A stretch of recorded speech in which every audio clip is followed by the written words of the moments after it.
Buenas tardes. Bienvenidos al ciclo de actividades por videoconferencia que brinda el Colegio Público de Abogados de la Capital Federal. Hoy, como actividad organizada por el Café Jurídico, contamos con el doctor Elvio Ramos, que nos hablará de temas novedosos y complejos del derecho de las familias, prácticas caseras de inseminación y voluntad procreacional, nuevos desafíos para la justicia de familia. Les recomendamos que mantengan los micrófonos en silencio para evitar interferir en la locución del expositor y de surgir alguna pregunta, la realicen vía chat. Ahora sí, le damos la palabra al doctor. Hola, buenas tardes, ¿cómo están? Muchas gracias al Colegio de Abogados por invitarme una vez más a participar con ustedes, a trabajar temáticas novedosas, que no son teóricas. Esto que vamos a ver está ocurriendo, son los nuevos desafíos que imponen los cruces entre la ciencia y el derecho. Un derecho civil de familia que está recorriendo una nueva senda desde hace 6 años, ¿no? Desde 2015, que estamos recorriendo y explorando e interpretando una nueva normativa familiar que abre interesantes perspectivas para el intérprete y sobre todo para el magistrado que tiene que resolver estos problemas. Hoy los quería invitar a recorrer una cuestión que está siendo atravesada en todo el mundo y tiene que ver con las técnicas de inseminación caseras, es decir, vamos a ver, pero se trata básicamente de generar una técnica de reproducción humana asistida, pero esta vez donde el efector es el propio interesado, no hay intervención médica. Vamos a ver hasta qué punto eso desafía nuestras normas legales. Vamos un poco a la ley, ¿no? Vamos a ver qué es lo que nos dice concretamente nuestro derecho positivo. Recuerden que la ley 26.862, ley Capicúa, es la que tiene por finalidad regular el acceso a las técnicas de reproducción humana asistida, en tanto y en cuanto permiten a los usuarios de obras sociales poder acceder de manera integral a las mismas. El artículo 2 del decreto que acompañó a la ley da una definición que se sigue por lo general como guía interpretativa. Dice, se entienden por técnicas de reproducción médicamente asistida a todos los tratamientos o procedimientos para la consecución de un embarazo. Se consideran técnicas de baja complejidad aquellas que tienen por objeto la unión entre óvulo y espermatozoide en el interior del sistema reproductor femenino, lograda a través de la inducción de ovulación, estimulación ovárica controlada, desencadenamiento de la ovulación e inseminación intrauterina, intracervical o intravaginal con semen de la pareja o donante. Se entiende por técnicas de alta complejidad aquellas donde la unión entre óvulo y espermatozoide tienen lugar por fuera del sistema reproductor femenino, incluyendo la fecundación in vitro, la inyección intracitoplasmática de espermatozoides, la criopreservación de ovocitos y embriones, la donación de ovocitos y embriones, y la vitrificación de tejido reproductivo. Bueno, hasta acá tenemos la normativa. Vamos a ver qué es lo que normalmente consideramos nosotros que puede ingresar como práctica concreta en estas técnicas de reproducción que vimos que tienen en definitiva dos tipos. Por ejemplo, de baja complejidad, coito programado, donde hay estimulación ovárica o seminal, es a través de la inyección de hormonas, la administración de hormonas, tanto para el hombre como para la mujer, se calcula el tiempo de ovulación, las relaciones sexuales prácticamente responden exclusivamente a la cuestión reproductiva. Y en este sentido, cuando inmediatamente se puede producir la posibilidad de, bueno, hay todo un chequeo médico, incluso utilización de aparatología como ecografías para ver cómo se va desarrollando el posible embarazo si es que ocurrió. Luego tenemos la inseminación intrauterina, donde en realidad no hay coito, no hay relación sexual, sino que se utilizan distintos instrumentos médicos para facilitar la unión de los espermatozoides con los óvulos. Luego tenemos la alta complejidad. En la alta complejidad, ya directamente la manipulación de los gametos es directa. Hay intervención de los especialistas. Normalmente lo que ocurre es que los gametos son retirados del cuerpo de las personas y se produce la concepción fuera del cuerpo humano. La fecundación in vitro y la transferencia embrionaria es una de las prácticas más comunes. En la fertilización del óvulo se produce en un medio artificial. El resultado, o sea, el embrión obtenido, luego se transfiere con distintas técnicas al cuerpo de la mujer. Son de alta complejidad porque requieren distintos pasos. Se trabaja incluso con el estudio genético. Sabemos que en otros países han incluso generado o elección de sexo a través de la manipulación genética de los cromosomas. Es decir, que en la naturaleza no interviene directamente, sino a través de procedimientos médicos. Luego aparece una inyección intracitoplasmática de espermatozoides. En realidad se hace una inyección de un único espermatozoide en el óvulo mediante un procedimiento FIP.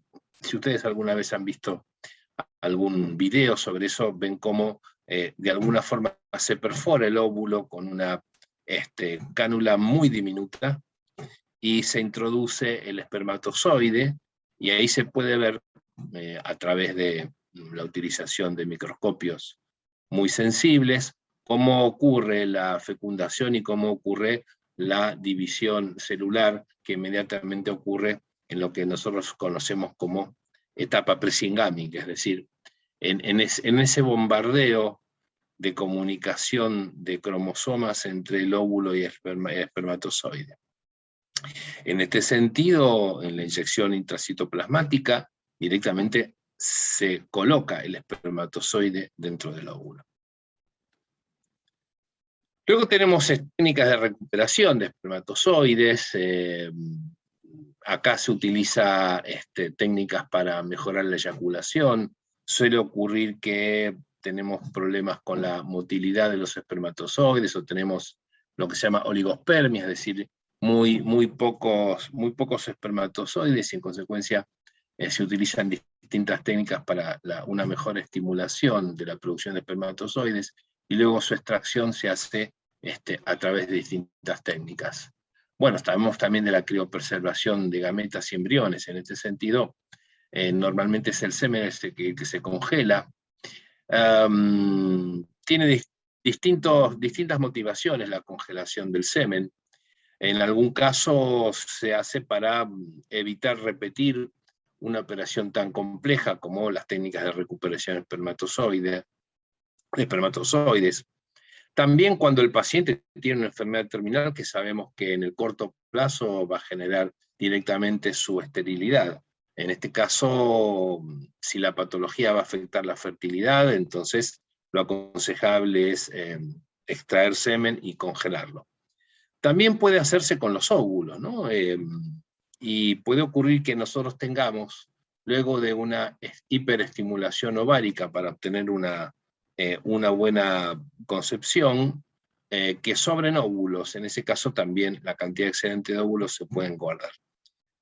Ni que hablar, por supuesto, de los embriones, ¿no? Los embriones se pueden congelar, es decir, cuando normalmente se utilizan en la fecundación in vitro, se fertilizan varios óvulos, se van implantando de a grupos, en algún caso de a 3, de a 5, pero puede ocurrir que dentro del medio externo artificial queden embriones que no se transfieren al cuerpo de la mujer, y en ese caso también se los congela en nitrógeno. Después está la ovodonación. La ovodonación se produce con la extracción de óvulos frescos y fértiles, se los congela y se los mantiene para una posible donación. En todas estas técnicas, que son las que describe el decreto reglamentario de la ley, tenemos intervención de médicos. Esto es importante destacarlo, porque el Código Civil y Comercial, cuando se refiere a las técnicas de reproducción humana asistida, hablan de establecimiento o de clínica, ¿no?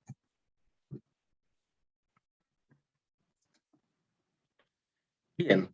Por supuesto que estas técnicas lo que hacen es facilitar la concepción, facilitar la progenitura, por distintos motivos que pueden ser desde situaciones fisiológicas, de imposibilidad de concebir, infertilidad o esterilidad, pero también tenemos las situaciones de matrimonios igualitarios, donde directamente por la naturaleza de la unión es imposible que entre ambos miembros de la pareja, del matrimonio, pueda haber hijos en común. Por eso que las técnicas de reproducción humana asistida, por lo menos en nuestro país, y sin hacer ningún tipo de distinción al respecto, nos obligan, nos generan el deber de prestar el consentimiento previo, libre e informado a ambos miembros de la pareja o a la persona individual. No son técnicas exclusivamente destinadas a parejas, puede tratarse también de una persona individualmente hablando. Y este consentimiento previo, libre e informado, recuerden ustedes que su definición y casuística está en el artículo 59 del Código Civil y Comercial, es el que genera la voluntad procreacional. Dice alguna jurisprudencia que esta voluntad consiste en el deseo de asumir a un hijo como propio, aunque no lo sea, y tratándose de las técnicas de reproducción humana asistida, el padre aparente es quien manifiesta el consentimiento informado que involucra su voluntad de ser padre, las ansias de la responsabilidad procreacional y la asunción del ejercicio de la paternidad social y psicológica, no obstante la falta de nexo biológico. En otro fallo muy interesante de un caso de la Corte Suprema de El Salvador, que en su momento fue muy comentado, dice el tribunal: voluntad procreacional podemos identificarla con el sentimiento íntimo y decidido de generar descendencia, aquel que transforma el deseo de la búsqueda y encuentro de procedimientos que puedan concretar ese sentir en un vínculo con alguien. Por lo tanto, no está limitada a las técnicas de reproducción humana asistida. Es un sentimiento que abarca el deseo incluido en las fuentes filiatorias reconocidas en el derecho argentino, adopción y naturaleza. Una vez que está manifestada la voluntad procreacional, que el consentimiento pleno, libre e informado está expresado en la forma que establece la ley argentina, y una vez que la técnica ha dado resultado, es decir, que el embrión ha sido implantado, surge la responsabilidad procreacional. Y con un concepto muy sencillo, decimos que responsabilidad procreacional es el deliberado propósito de engendrar y se ha manifestado a través del deseo de concebir de manera anticipada por ambos miembros de la pareja. La responsabilidad procreacional tiene la potencia suficiente para enervar cualquier tipo de acción que intente desplazar la filiación de aquellos que han intervenido en las técnicas de reproducción humana asistida. Justamente porque se sabe de antemano que una de las probabilidades de las técnicas de reproducción humana asistida es que se utilicen gametos que no pertenezcan a los comitentes, es decir, a la pareja que ingresa a estas técnicas o a la persona individual. Por eso que las acciones de filiación, sobre todo aquellas que desplazan la misma, vedan el planteo de las mismas cuando se ha acudido a alguna de las técnicas de reproducción humana asistida. En el célebre caso Artavia Murillo y otros contra Costa Rica, la Corte Interamericana tuvo oportunidad de analizar las técnicas de reproducción humana asistida desde la perspectiva de los derechos humanos, y manifestó que la decisión de tener hijos biológicos a través del acceso a técnicas de reproducción asistida forma parte del ámbito de los derechos a la integridad personal, libertad personal y a la vida privada y familiar. Además, la forma como se construye dicha decisión es parte de la autonomía y de la identidad de una persona, tanto en su dimensión individual como de pareja. Las técnicas de reproducción humana asistida se ofrecen como un medio para ejercer el legítimo ejercicio del derecho a la reproducción humana, que se deriva del derecho a la libertad y a la autodeterminación, el derecho a la intimidad personal y familiar, y a la libertad para fundar una familia. Artavia Murillo, en este sentido, se ha convertido en el leading case en materia de técnicas de reproducción humana asistida, en cuanto a que está prohibido cualquier tipo de discriminación en cuanto al origen de la familia o en cuanto al deseo de los padres, el de las personas de ser padres, siempre y cuando estemos ante procedimientos lícitos. Trayendo al tema que nos convoca, ¿sí? Vamos a hablar de lo que son las técnicas de inseminación caseras o TIC. Y alguna definición de la doctrina, tanto nacional como extranjera, indica que son aquellas que se realizan en la intimidad del hogar, sin mediación o asistencia médica, en contraposición a lo que ocurre con las técnicas de reproducción médicamente asistidas. ¿Cuáles son las notas sobresalientes de estas técnicas caseras para que sean tales? Primero, la ausencia de la intervención de profesionales e instituciones de salud que lleven adelante el procedimiento de la inseminación. Y por otro lado, la ausencia de relaciones sexuales como antecedente del embarazo. Normalmente se emplea un kit de inseminación. Vamos a ver de qué se trata esto luego. Como método casero, ¿sí?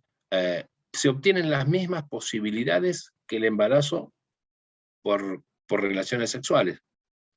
No se trata de un procedimiento, un mecanismo que mejore la posibilidad de embarazo. En realidad se trata de un medio para lograr el embarazo sin que nos garantice a nosotros que vaya a ocurrir o que en general se obtenga un mayor porcentaje de resultados positivos que teniendo relaciones sexuales como siempre. ¿Cómo es el procedimiento? Bueno, vamos a ver que en general pueden ocurrir dos situaciones. Que tengamos un donante activo, un donante presente, puede ser conocido o no de la pareja, que done su semen inmediatamente antes de iniciar el procedimiento. En este sentido, se lo tiene que mantener dentro de su temperatura y por lo general se lo va a mezclar con suero fisiológico, de modo tal de que sea más fluido, es decir, que resulte más fácil absorberlo a través de la cánula o jeringa que se va a utilizar. Luego, todo eso se vierte en un medio esterilizado especial. Luego inmediatamente se utiliza la cánula o jeringa. La mujer levanta la pelvis de modo tal que mediante posición cómoda pueda ser fácilmente introducida la cánula y a partir de ahí se inyecta, de alguna manera, por así decir, se inyecta el líquido con los espermatozoides. Por supuesto, tratando de que la inserción sea lo más profunda posible, ¿no? Tiene que tratar de llegar sin provocar daños al útero, al cuello del útero. Por supuesto que no es un procedimiento que deba hacerse instantáneamente, tiene que hacerse con cuidado, tiene que hacerse con cierta delicadeza y con tiempo suficiente. Por supuesto que no se trata de algo muy sencillo, con lo cual siempre hay que prever que acá los nervios pueden jugar algún papel importante. Por eso que lo fundamental es estar convencido de lo que se va a hacer y sobre todo relajado. Vamos a ver, esperen un segundito, vamos a ver ahora, si me permiten.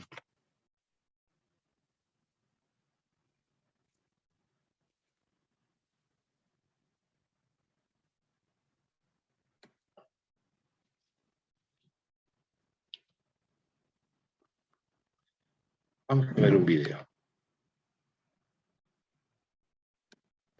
Es uno de los bancos de esperma más Grandes de Europa, una tienda online desde la que se pueden elegir todas las características del donante: altura, peso, edad, estudios, personalidad e incluso se puede escuchar su voz.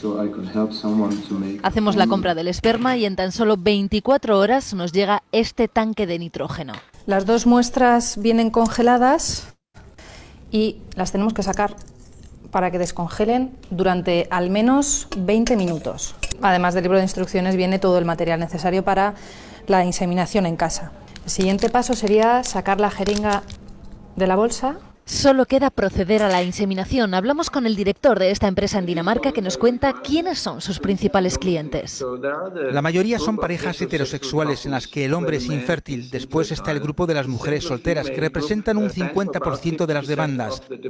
Suelen tener más de 30 años y estudios superiores. Por último, el grupo de las parejas de lesbianas. Ellas representan un 10% de las demandas.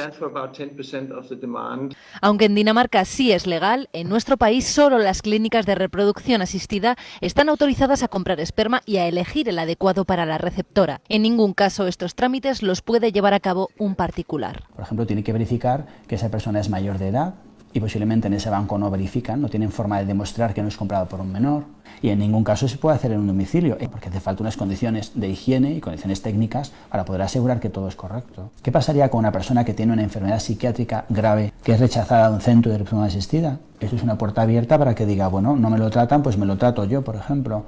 Pero, ¿hasta qué punto funciona este método casero? De cada 20 veces que la mujer lo haga, se embarazará en una y en 19 no se embarazará. La persona en su casa no tiene apenas capacidad para saber si ese mes realmente es eficaz o no para su fertilidad y si esa muestra está aplicada en el momento correcto. Con todo, la venta de esperma en España a través de esta página web aumentó un 100% el año pasado. Y las tenemos que sacar para que descongelen durante...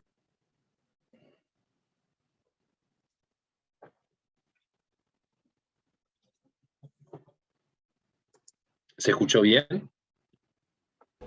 Por favor, que uno de los 16 Perfecto. millones llegue a la meta.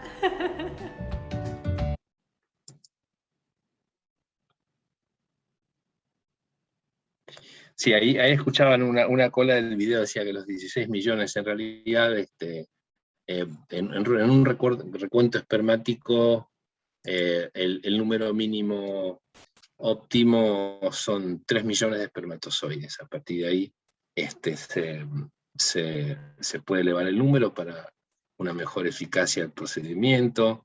Siempre se aconseja la inseminación artificial, cualquiera fuese, también puede ser en medio clínico, por debajo de los 37 años de la mujer, y si fuera de más edad, directamente una fecundación in vitro. ¿Cuáles son las diferencias entre la inseminación casera, la TIC, y las que se producen en las clínicas, ¿no? Bueno, primeramente, como les decía, no es un procedimiento médico y en consecuencia hay un preparado importante cuando se utiliza cualquier técnica en el medio hospitalario, que es la estimulación ovárica, la medicación hormonal para una mejor y mayor producción de óvulos. En las clínicas, por supuesto, hay un seguimiento importante a través de distintos análisis clínicos, a través de ecografías.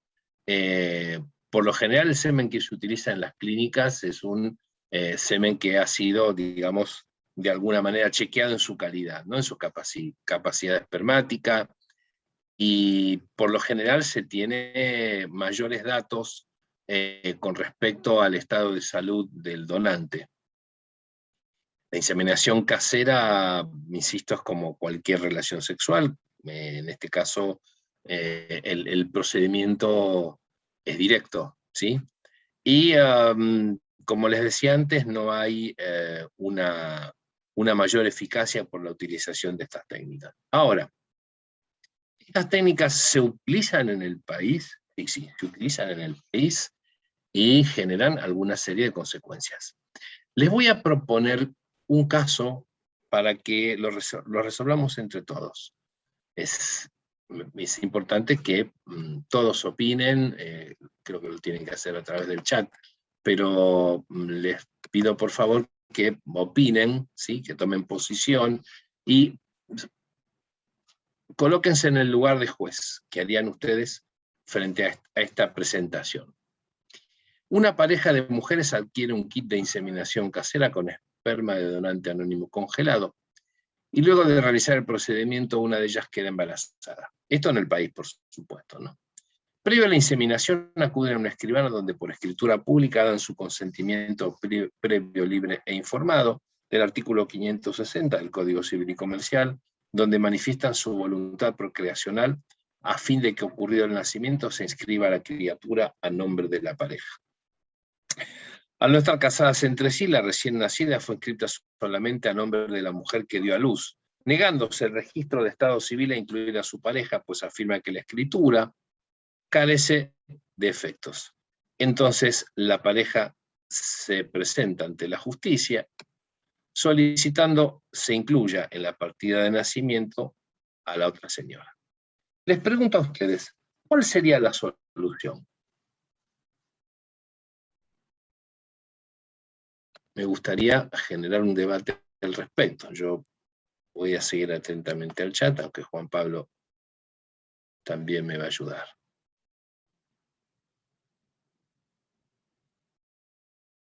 ¿Cuáles serían un problema previo o el primer problema que nosotros tenemos que despejar? Ahí ya están levantando la mano, ¿no? Juan Pablo.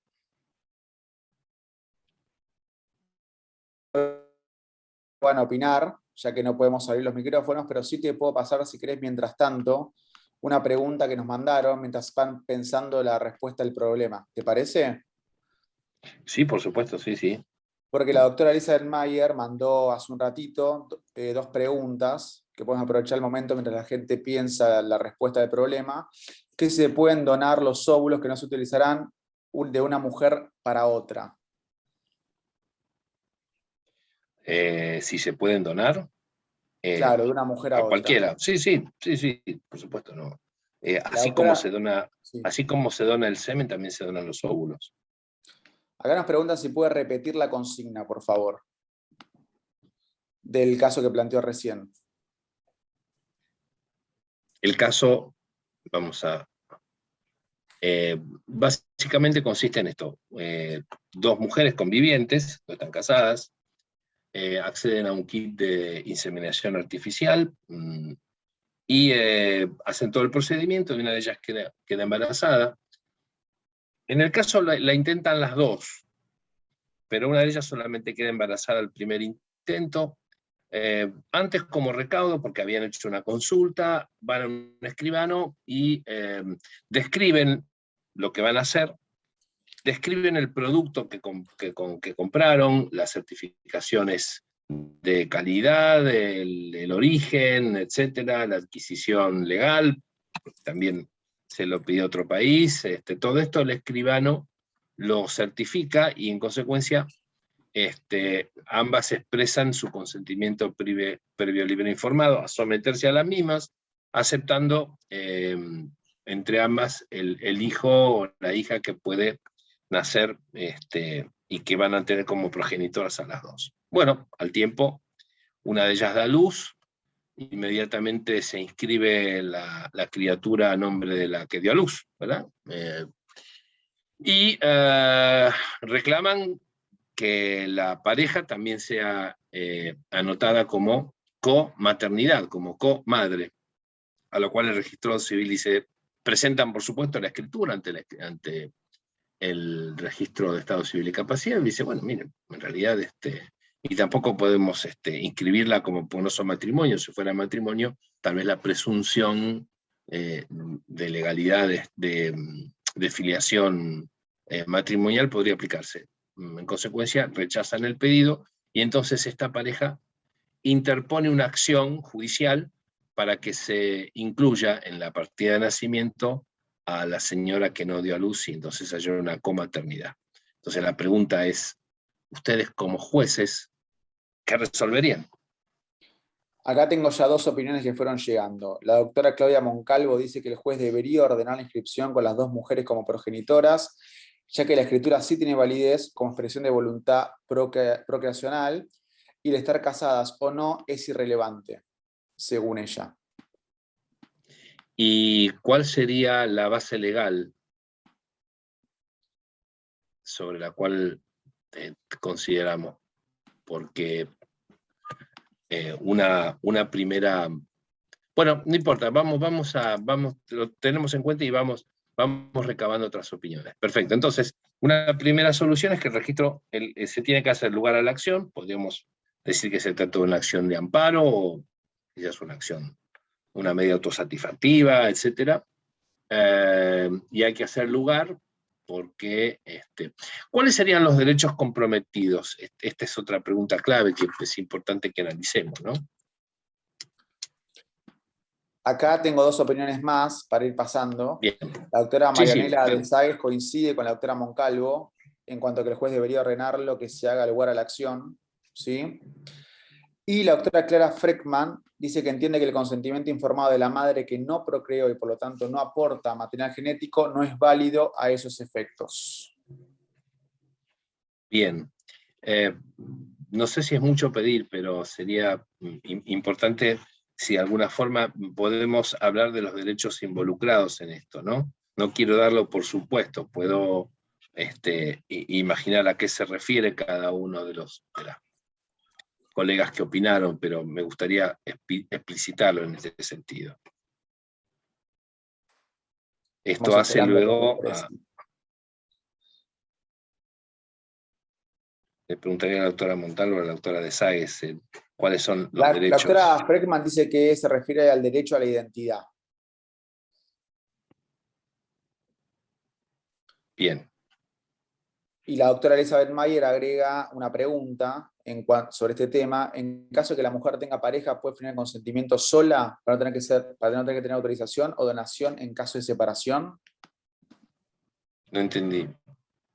Dice que en caso de que la mujer tenga pareja, ¿puede firmar el consentimiento sola para no tener que pedir autorización a la otra persona con la que participó en la inseminación? Sí, podría, pero no tendría sentido tener pareja. Si es una voluntad individual procreacional, sí, supongo que sí, no.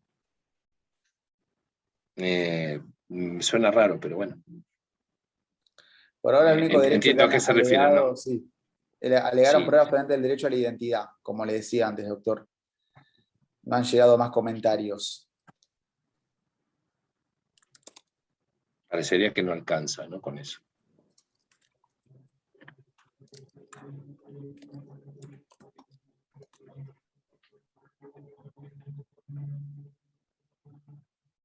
Ahí la doctora Viviana Norma Rey agrega, interés superior del niño, niña o adolescente, dice que hay un documento ante escrutinio público que da fe de que ambas son progenitoras.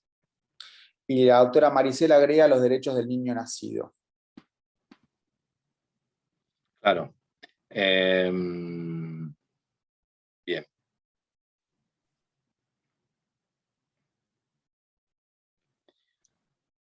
¿Cómo ingresa la técnica que utilizaron la pareja del caso en el Código Civil y Comercial? Porque lo primero que tenemos que intentar es colocar el hecho en la norma, ¿no? ¿Está contemplado esta técnica, la TIC está contemplada? ¿Existe alguna manera de pensar que está prevista por el Código Civil y Comercial?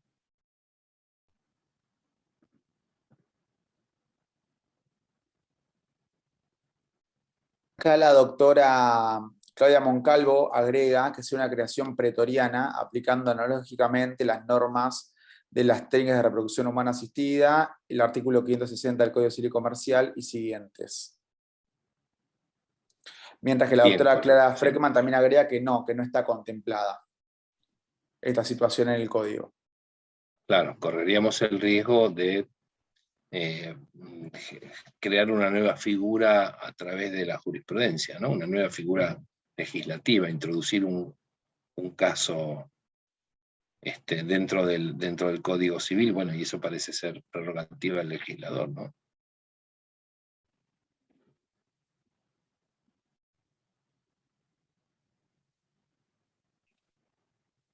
Hasta ahora ¿Qué no opina? llegaron más comentarios. Dice Leandro Wolfar, dice, no está previsto, no hay formulario en el registro que lo permita, y ningún juez sensato se animaría a innovar al respecto. También la doctora Marianela de Sagues agrega si no podría ampararse este caso en el artículo 562 del Código Civil y Comercial. Ok.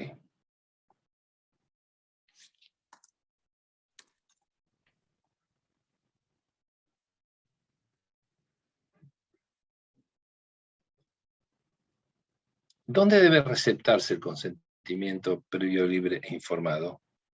De acuerdo a nuestro Código Civil y Comercial. Dice el doctor Wolfar, dice que debería salir una nueva ley que contemple esta técnica.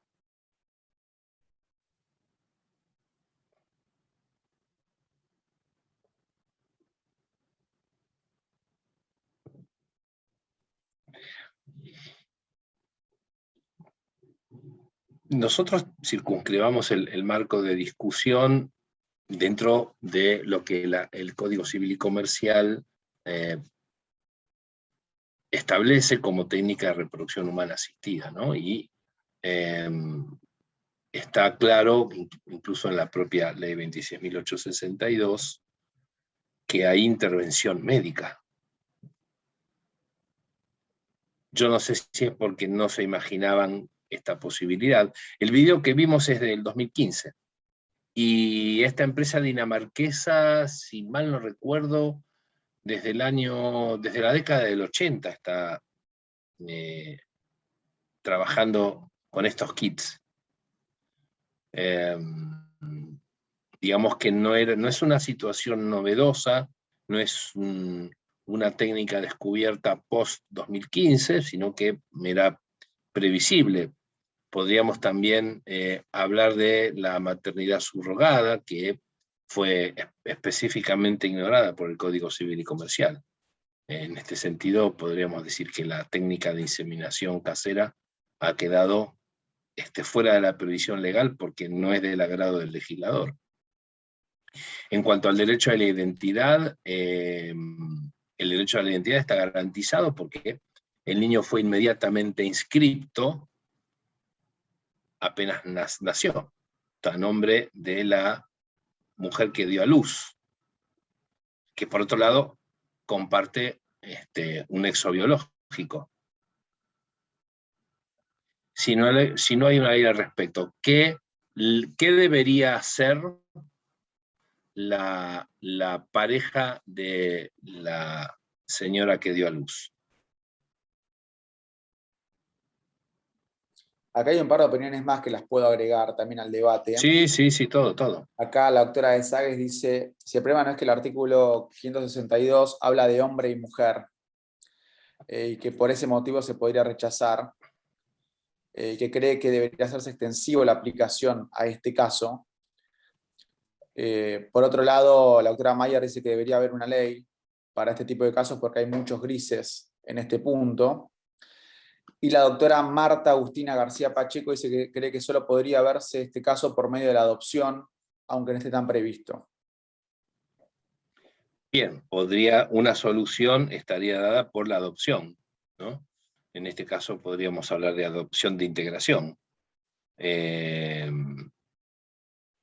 Quizás tendríamos un antecedente en la escritura ante escribanos, es decir, que las técnicas caseras de inseminación no estarían dentro del concepto de técnicas de reproducción humana asistida, como lo contempla el Código Civil y Comercial.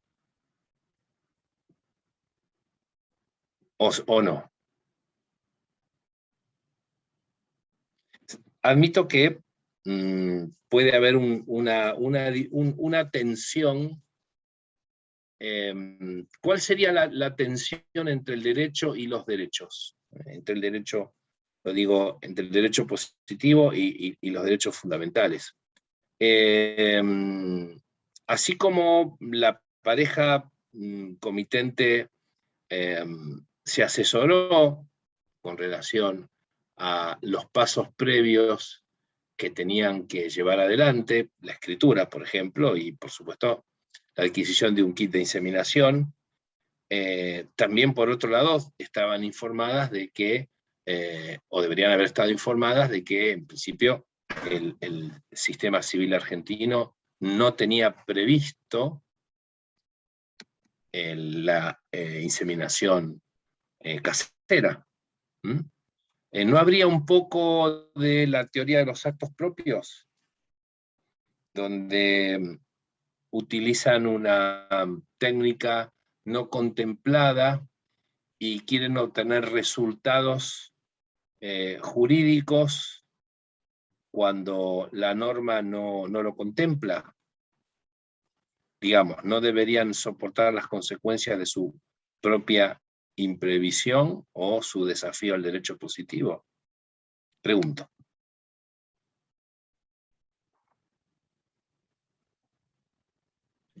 Agrego algo más que llegó también durante tu exposición, Elvio. La doctora Maricel dice que no están contempladas las técnicas caseras, pero que no están prohibidas, al igual que la gestación por sustitución. No, claro, no están prohibidas, por supuesto, no están prohibidas, pero eso no significa que generen efectos jurídicos. No es que se va a desconocer, por ejemplo, si estuvieran absolutamente prohibidas, que esto de alguna forma lo que generó el caso Artavia Murillo, ¿no? Ustedes recuerdan, el caso de Artavia Murillo era la indeterminación legal que existía en Costa Rica con respecto a las técnicas de fecundación humana asistida. Hubo bastante presión social, a punto tal que el Congreso de la Nación, no, el decreto, por decreto presidencial, se reconoció esto y la Corte costarricense lo declaró inconstitucional.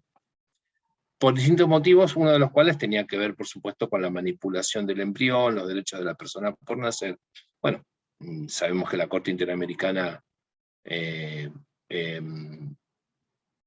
descalificó el acto por el cual se declaró inconstitucional esto, y por supuesto con los distintos fundamentos, un pedacito vimos justamente en mi presentación, dijo que de ninguna manera no se podía, que todo lo contrario, el Estado debía ponerse al servicio, por lo menos desde el punto de vista legal, para que la gente pueda acceder a las técnicas. Pero esto no significa que, una vez legisladas las técnicas, introduzcamos otras que no han sido mencionadas específicamente. O sea, están permitidas. Si estuviesen prohibidas y la persona acudiese a esto, podría tener consecuencias legales, prohibiciones, ¿no? Hay alguna gente que ingresó recién, Juan Pablo, y sería bueno que le adviertas que no está permitido la expresión directa, ¿no? Sí, veo por que favor, las opiniones han levantado la mano. que lleguen por el chat, las opiniones directamente, así las vamos leyendo y las puede escuchar el doctor Ramos. En este orden de cosas, vuelvo a repasar. Las técnicas de reproducción humana asistida en nuestro código deben ser practicadas en una clínica. En esa clínica debe recetarse el consentimiento previo, libre e informado, el cual luego debe ser inscrito en el registro de Estado Civil y Capacidad de las personas. Por fuera de ello, no parecería ser factible que se le asignen efectos legales para ambos comitentes cuando no están casados, porque si estuviesen casados, si se hubiesen casado previamente a esto o durante el embarazo, hubiésemos aplicado la presunción matrimonial, ¿no? Se presumen hijos del cónyuge los que la mujer ha dado a luz, ¿no? Pero esto no ha sido así.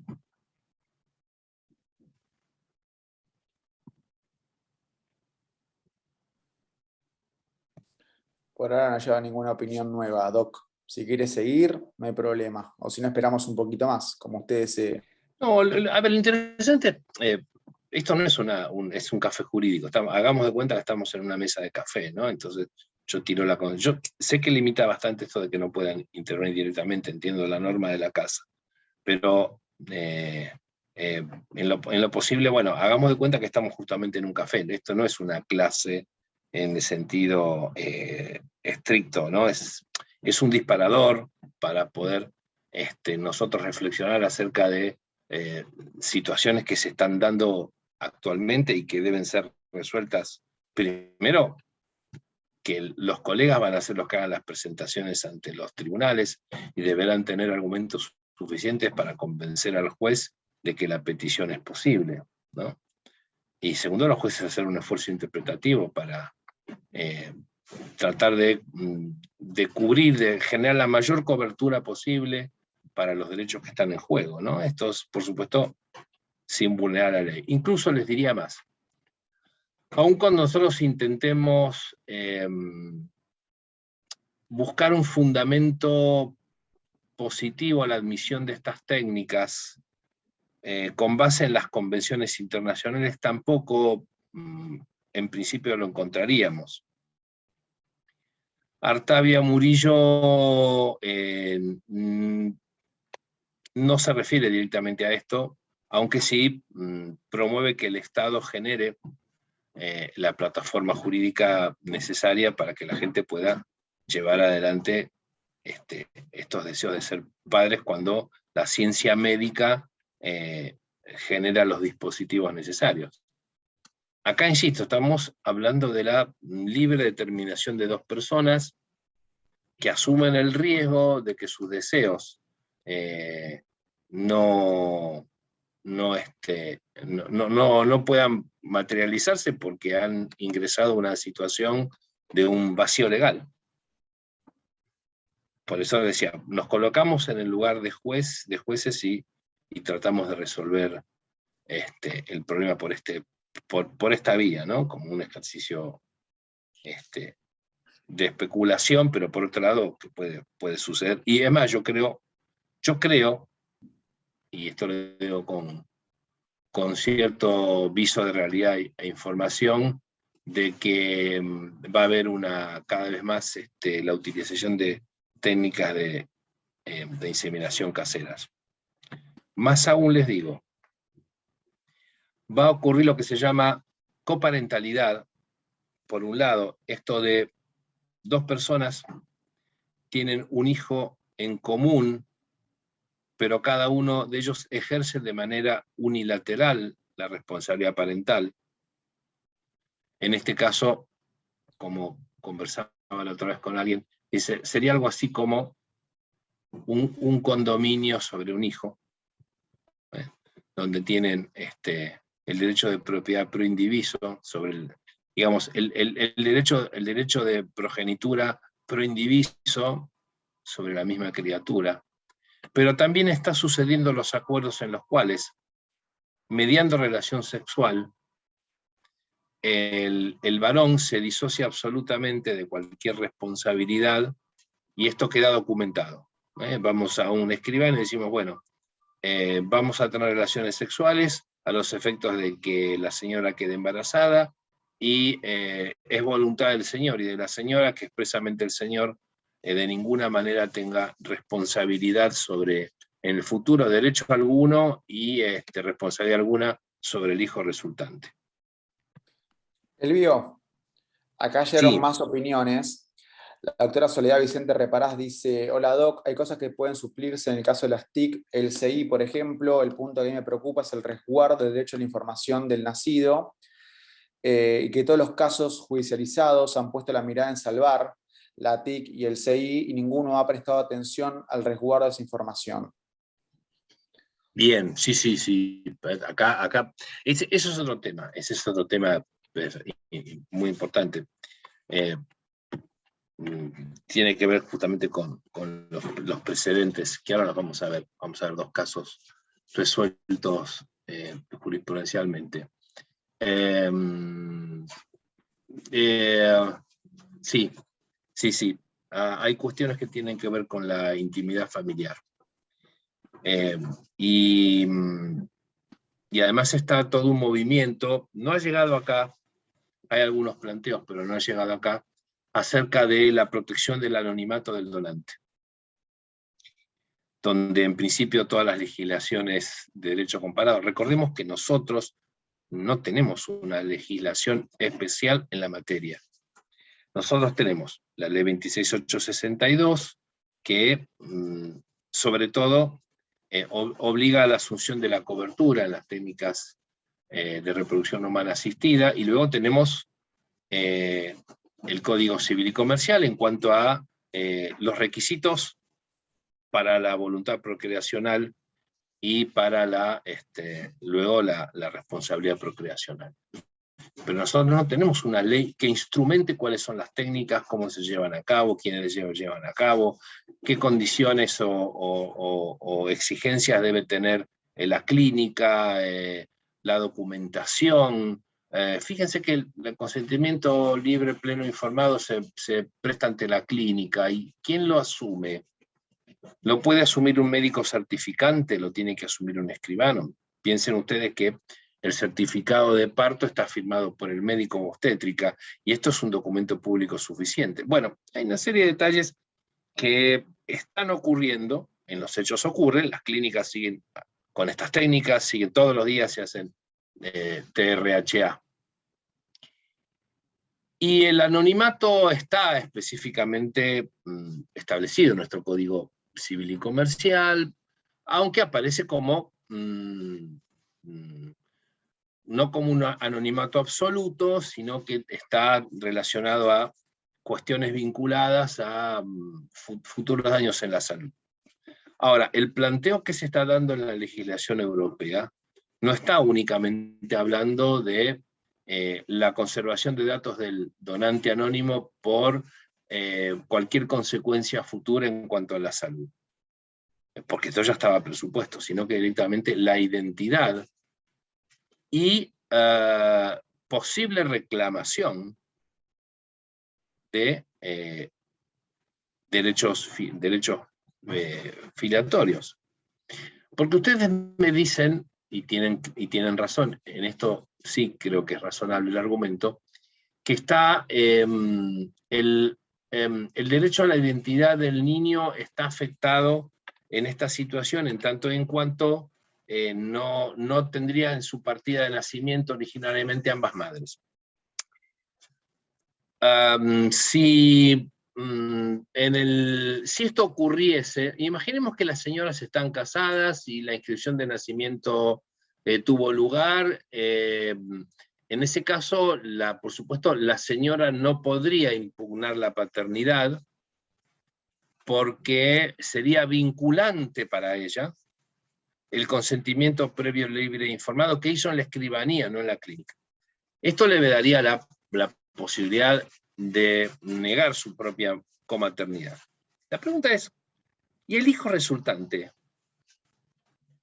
podría desplazar? Porque es cierto que las acciones de contestación de Estado, específicamente siempre en el último párrafo de los artículos, dicen esta acción no podrá ejercerse cuando se acude a las TRHA. ¿Pero para quiénes? ¿Solamente para los progenitores? ¿O esta norma también incluye a un tercero que no tuvo que ver, que es producto de estas técnicas y de una voluntad ajena de nacer? Hace algunos años, la Corte Constitucional portuguesa, en un fallo muy interesante, estableció que no puede haber anonimato de los donantes de semen. No está permitido, va justamente en contra de elementales normas del Tratado de Derechos Humanos de la Comunidad Europea, con algunos precedentes del Tribunal de la Corte de Estrasburgo, si bien la Corte portuguesa hace quizás una interpretación amplia de ciertos precedentes del Tribunal de Derechos Humanos Europeo. Y en consecuencia se abrieron los registros, ya los donantes están con nombre y apellido, y por supuesto el acceso limitado a quienes emplearon estas técnicas. No se trata de un registro abierto ni mucho menos. Pero bueno, también acá está implicado el derecho a la identidad, por un lado, y el derecho a la intimidad o la injerencia arbitraria por el otro. No sé qué opinan.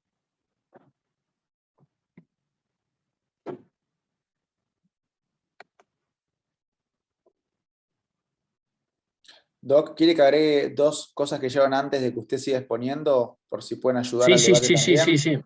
Sí, por supuesto, Bueno, sí, la sí. doctora Moncalvo reiteraba que la adopción por integración era una solución sin impedimento legal, según entiende. Y la doctora Viviana Norma Rey dice, pregunta si la unión convivencial no está inscrita en el registro, porque si no está inscrito, de todas formas considera que está fehacientemente comprobado por el tema de intervención pública y podría el juez sentar jurisprudencia por el vacío legal y darle al niño la oportunidad de tener a ambos comitentes, dependiendo si el juez es positivista o jus naturalista. A ver, la unión convivencial no está obligada a su registro.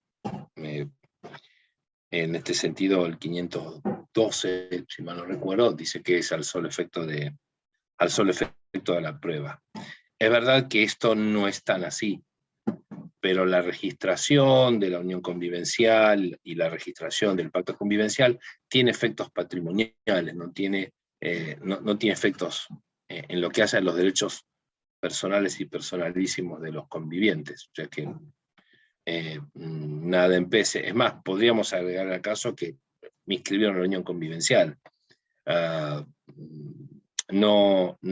En principio no. Es más, yo les diría que tampoco influye porque podrían no estar conviviendo. Pongo pareja porque, bueno, estamos hablando del derecho a la familia, pero podrían tranquilamente no estar conviviendo, haber hecho un producto, un pacto, perdón, para producir una comaternidad, ¿sí? Y no habría problemas en esto. Agregué lo de la unión convivencial para enfocar un poquito más el caso y entrar en la emergencia de estas personas, a ver cómo lo resolvemos. ¿Alguna opinión más? Sí, Doc. La doctora Sí, toda, María por favor. dice, es imprescindible que el nacido tenga derecho a saber sobre su origen y el donante no puede ser anónimo.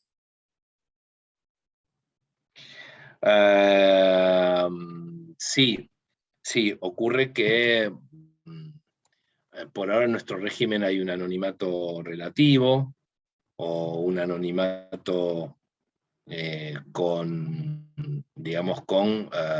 un develamiento de ciertos datos que hacen exclusivamente al bienestar del nacido por estas técnicas, ¿no? No hay otra chance de conocer la identidad por fuera de lo que hace a una situación en la salud del niño resultante de estas técnicas. Sería que en todo caso, para todo lo demás, el anonimato debe conservarse. La doctora Soledad Vicente Reparás agrega que en Argentina, como usted decía, el sistema de anonimato es relativo. Se puede acceder a la información no identificatoria del donante por un trámite administrativo. Eventualmente se podría acceder a la información identificatoria si el juez considera justificada la petición. Ahora sí, eso no significa que establece un vínculo entre el nacido y el donante. Y agrega que el problema de la TIC es que no es una técnica humana de reproducción asistida. Claro. Este es lo que yo les decía, este es el primer escollo de la situación. Técnica de reproducción humana asistida, en principio, por una interpretación literal de la norma, vincula a un procedimiento médico. Aparece acá la primera situación, ¿no? No se puede, no es que no se pueda, no entra dentro del molde normativo, porque no interviene ningún médico en nada. En nuestro caso, y en otros casos, han intervenido como profesionales un escribano, quizás un abogado que aconsejó a la pareja que vaya un escribano para el consentimiento previo, libre e informado. pero no entran dentro de lo que el código establece como técnica de reproducción humana asistida, ni tampoco a la referencia que la ley, el decreto ley de la 26862 nos dice, ¿no? Cabe una interpretación extensiva. La interpretación extensiva siempre tiene que ser, por supuesto, pro homine, ¿verdad? Tiene que ser una interpretación que, sin vulnerar el formato legal, amplíe derechos. Bien. Es muy interesante la opinión, la intervención. Ahí aparece el primer marco de dificultad. ¿Algo más, Juan Pablo? La doctora Estela Mangieri agrega que Sí. pregunta por la Convención Internacional de Derechos del Niño y agrega que todo esto es legal, pero no es ético. A ver, ¿por qué? Sería interesante que amplíe este concepto que no es ético. Primero, la Convención de los Derechos del Niño, en los artículos 7 y 8, con respecto al derecho a la identidad, nos refiere que los niños tienen que tener derecho a una nacionalidad y a ser inscritos inmediatamente nacen. En este sentido, el requisito está cumplido, ¿no? No podríamos encajar la norma del artículo 8 de la Convención en tanto y en cuanto la pareja de la señora que dio a luz no tiene relación biológica, sino a lo sumo de crianza.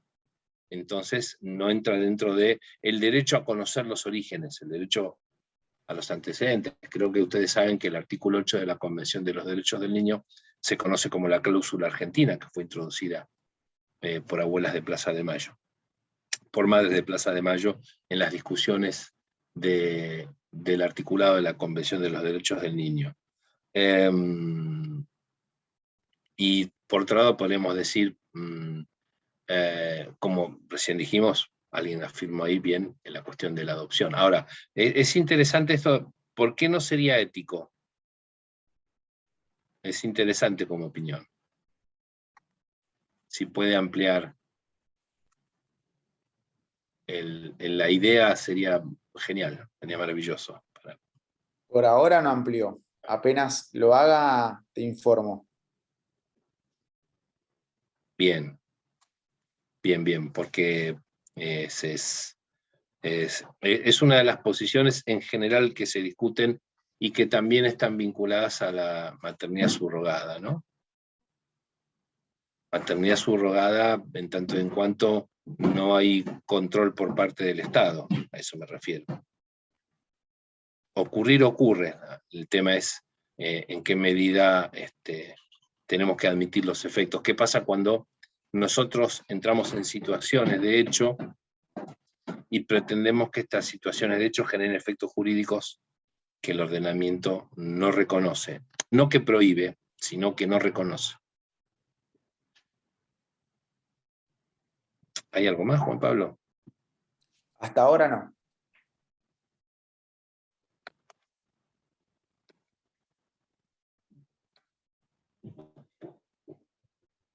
Vamos a ver dos casos que están relacionados con nuestro caso testigo.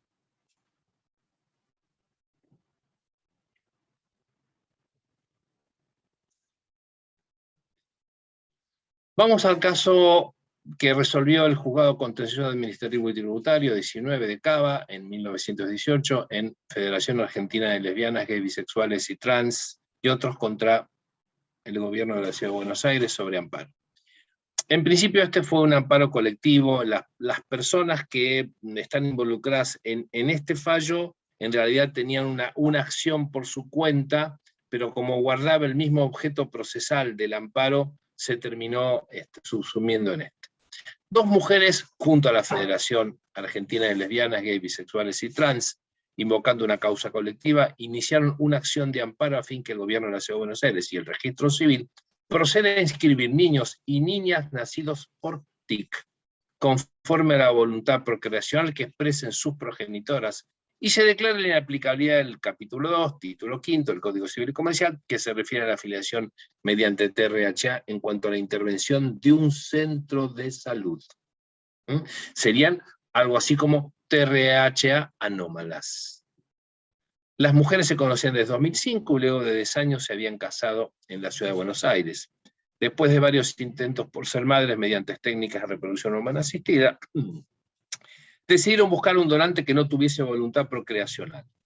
Al momento de la determinación de la afiliación del niño, ambas progenitoras solicitaron al director del Registro de Estado Civil y Capacidad de las Personas de Cava que se hiciera lugar al pedido de inscripción emplazando a ambas como sus madres, puntualizando que sí hubo voluntad procreación expresada a través de una declaración jurada firmada ante autoridad notarial.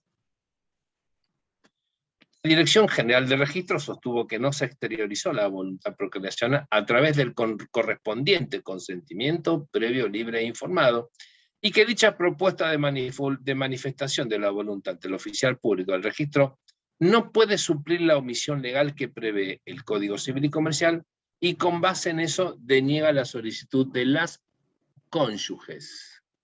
El juez interviniente sostuvo que, si bien las coactoras no han recurrido a un centro de salud, aquel requisito indispensable ya ha sido formalizado, según surge de la declaración prestada y certificada por escribano público, mediante la cual se expresa, en carácter de declaración jurada, su respectiva voluntad procreacional respecto al embrión que se originó mediante la técnica utilizada.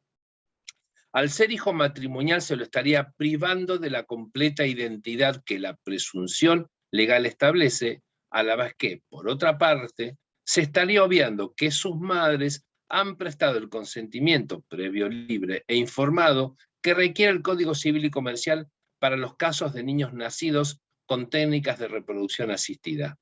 De este modo, las dos formas en que se produce la vulneración de su derecho a la igualdad y consecuente identidad tornan aconsejable la tutela cautelar peticionada.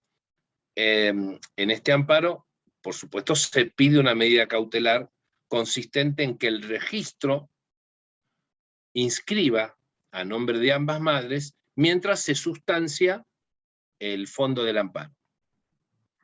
La magistrada hizo lugar a la medida cautelar individual solicitada, ordenando al Registro de Estado Civil y Capacidad de las Personas de Cava complete de manera provisoria la inscripción igualitaria de comaternidad del niño, consignando a las peticionantes como sus madres. Bien, me dijo, señor Registro Civil, proceda a la inscripción.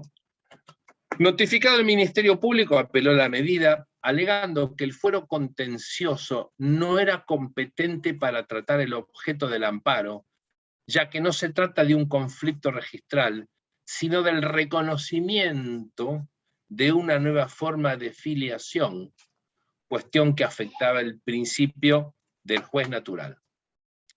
La Cámara de Apelaciones hizo lugar al planteo y remitió el caso al fuero civil de familia.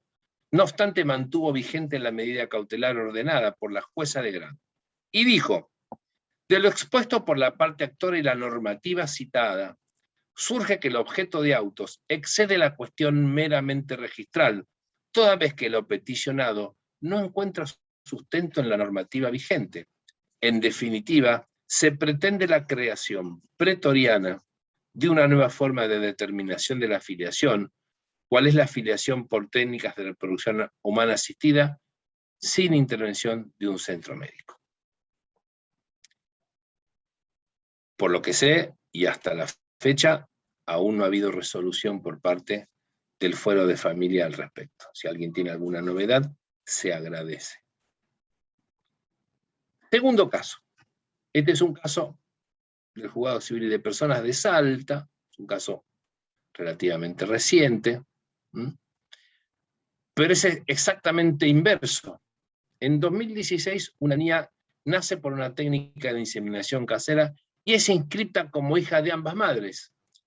Tiempo después, la asesora de incapaces promueve una acción de nulidad del reconocimiento filial contra las dos mujeres y el registro de Estado Civil y Capacidad de las Personas de la provincia, pues se estima que en el caso no se había acreditado la opción de las partes para el sometimiento de las TRHA ni el matrimonio de ambas. Cito los artículos 558 y 566 del Código Civil y Comercial, considerando que en ninguna de esas circunstancias se puede circunscribir el reconocimiento realizado por la señora B, con lo cual agrega, el reconocimiento filial es ineficaz y en consecuencia de nulidad absoluta por contravenir normas de orden público. Hago una aclaración, en este caso, la asesora toma conocimiento de la inscripción de nacimiento porque el propio registro de Estado Civil y Capacidad, a través de un dictamen posterior al acto registral por parte de la asesoría jurídica, pone en evidencia que se había llevado a cabo una partida de nacimiento que estaba por fuera de las previsiones legales. Por supuesto que el propio registro de Estado Civil y Capacidad no tenía competencia para nulificar la inscripción de nacimiento, y menos aún era parte para solicitar la nulidad. Por eso que se lo envía a la asesora de incapaces.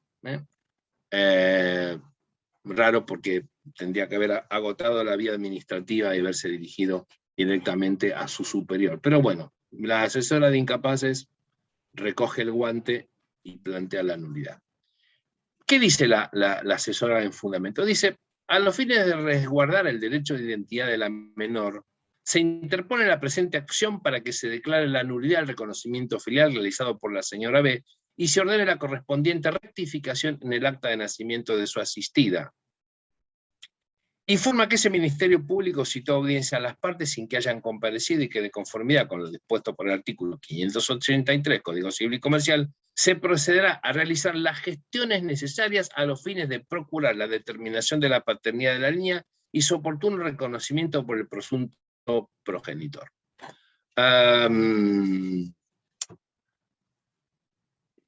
Claro que, en principio, parecería ser que no se trata de la acción correspondiente, un pedido de nulidad, porque estaríamos hablando en principio de que de una redargución de falsedad, de nulidad del acto nulo, si fue practicado por el propio registro de Estado Civil y había quedado consolidado, pero bueno, no importa.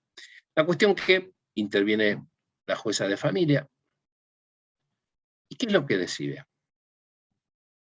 Rechazó la nulidad de la acción de nulidad, y en lo que realmente nos interesa, responde a varias cuestiones, no solo las planteadas por la asesora de incapaces, sino también que surgen de la propia naturaleza de la situación. Dice, la concepción y el nacimiento de la niña fue producto de la voluntad procreacional de la pareja conformada por las demandadas, por cuanto el deseo de ser madres fue el móvil que las impulsó a realizar la inseminación casera, fruto de lo cual se gestó a la menor, siendo la voluntad de las accionadas la fuente de atribución del vínculo filiatorio con la niña, por lo que debe mantenerse la inscripción de la niña como hija de aquellas.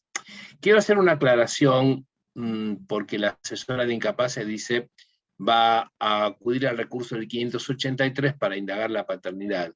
En este caso, la técnica de inseminación casera no fue a través de un kit, sino que hubo un donante con nombre y apellido que justamente donó el semen para que resulte el embarazo, ¿no? O sea que acá tenemos un donante conocido y alguien que se prestó a la técnica de buen grado para ayudar a las personas a las cuales conocía y apreciaba.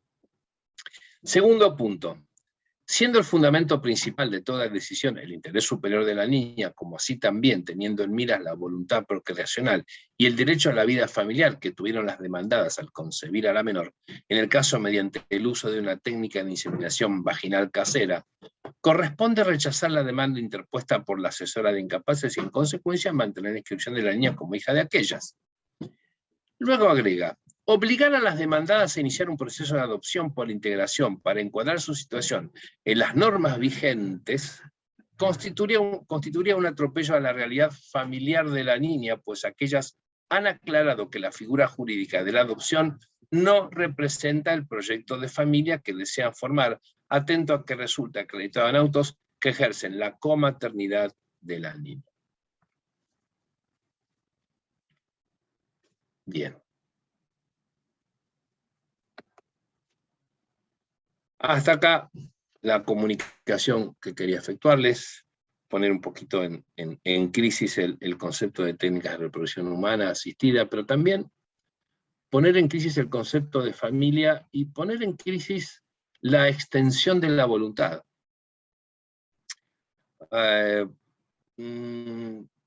Yo siempre hablo con mis alumnos sobre el posmodernismo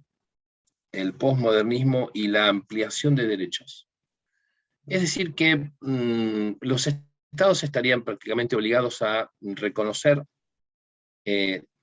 todo consumo de situación jurídica que no esté por fuera de la ley o que no perjudique derechos de terceros, en el marco del artículo 19 de la Constitución. Les presento siempre el caso del que está conocido internacionalmente como el primer hombre embarazado, que en realidad se trató de una persona que originariamente nació con el género femenino y luego hizo una readecuación morfológica de su sexo para adecuar su identidad de género al género masculino. Sin embargo, no se extrajo el útero. Cuando contrajo matrimonio, el señor Thomas Beatty, su mujer no podía concebir, pero podía producir óvulos. En consecuencia, fecundaron un óvulo de ella y lo implantaron en el útero del señor Thomas Beatty, y el señor Thomas Beatty fue padre. En realidad, 3 veces fue padre. Y causa un poco de sensación ver fotos del señor Thomas Beatty. Uno lo ve vestido y es un señor apuesto, incluso alto, apuesto, delgado, de barba, y luego uno lo ve con pelos en el pecho y con un embarazo. Y uno se pregunta, ¿esto es ético? En realidad, quizás lo no ético sería que se le impida a las personas llevar adelante su mejor proyecto de vida, ¿no? Y que esto sea considerado una situación por fuera de la ley. En realidad, por lo menos Argentina ha dado el ejemplo en este sentido con la ley de matrimonio igualitario, la ley de género, ¿no? Que nosotros preferimos toda plataforma que amplíe derechos, más allá de algún reparo ético que pueda ser absolutamente válido.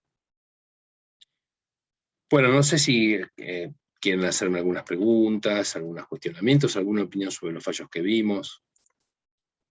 Doc, 2 cosas. La doctora Soledad Vicente Reparás hablaba de que la causa principal no fue resuelta todavía, que la inscripción fue provisoria y que nosotros las actoras no viven más en la Argentina y que se espera el fallo de la Corte. Y la doctora Gisela Canosa pregunta si puede reiterar... Perdón, pues si tengo mal entendido, el fuero civil de familia no aceptó la competencia. No sé si es así, Soledad, pero creo que no aceptó la competencia y que hay una cuestión de competencia ahí dando vueltas.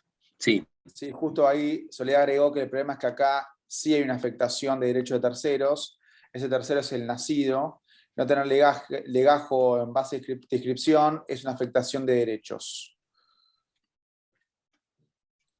Y pregunta a la doctora Canosa si puede repetir la cita de los fallos que mencionó recién. Sí, uno es un caso del juzgado contencioso administrativo de Cava número 19, un fallo de... Esperen un segundo que voy a repasar.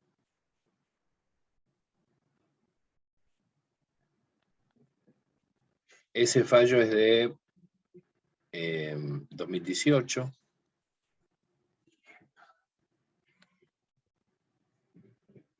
Esperen un segundito.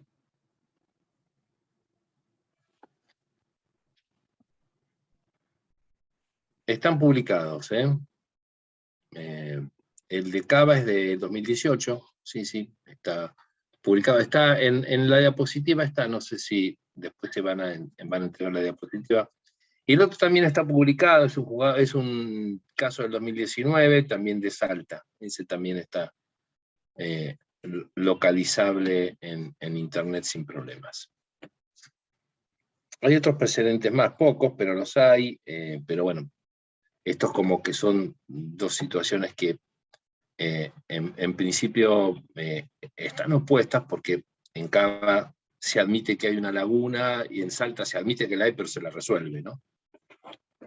En este caso en Salta, recuerden que ya estaba inscrita la criatura. Lo que se trató es de modificar la partida de nacimiento. En el otro se trataba justamente de un reclamo de integración de partida de nacimiento. Doc, nos quedan menos de 10 minutos, porque hay otra actividad que arranca a 3:30. Si quiere, puede ir haciendo un cierre, así completamos la actividad. Muchas gracias. Dejamos abierta esta polémica, en este caso en particular. Tenemos otras situaciones. Yo les decía, por ejemplo, la situación donde dos personas tienen relaciones sexuales, pero uno de ellos es al solo efecto de que la otra, la mujer, quede embarazada y puede ejercer la maternidad sin que él quiera tener algo que ver. Esto tiene algún precedente legislativo, en Canadá, por ejemplo, donde esto se admite. La pregunta es si, por ejemplo, si esto sucediese entre dos personas, imaginemos el caso de un matrimonio igualitario de dos varones, uno de ellos tiene relaciones sexuales con una señora conocida, nace la criatura y luego se le inscribe a nombre del matrimonio de hombres, luego si uno de ellos podría eventualmente sacar los pies del plato, como se dice, ¿no? Las dificultades que trae, por un lado, las técnicas de reproducción humana asistida, informales o anómalas, y la pluriparentalidad. Pero bueno, es otro tema. Muchísimas gracias por la atención dispensada y nos veremos pronto. Muchas gracias.